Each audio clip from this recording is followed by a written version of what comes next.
tayo sa tabing daan.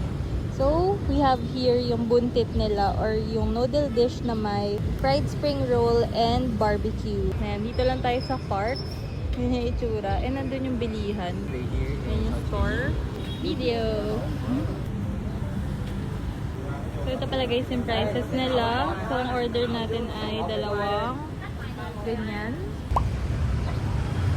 So, try ko naman guys, ibuhos yung fish sauce. Ito guys, ang fried spring roll. Sarap kasi maanghang-anghang yung sauce, no?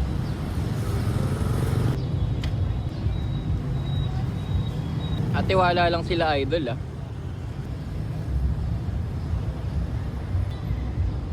So, itong buong diretso na yan, lahat yan kumakain ng noodle.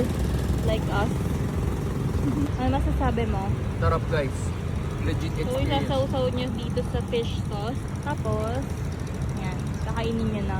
Sobrang init nga lang guys, pero nag-order naman kami ng lemon tea para medyo lumamig naman. May mga puno-puno naman dito, so hindi masyado. Sadyang maaraw lang. Full of flavors din siya guys, kasi meron pang peanut, tapos meron ka pang mga veggies, and ang anghang pala.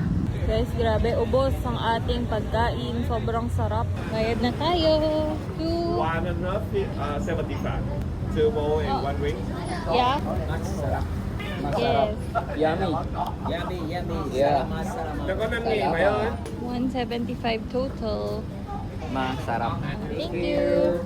So, 75,000 each pala yun guys. So, around 170 pesos.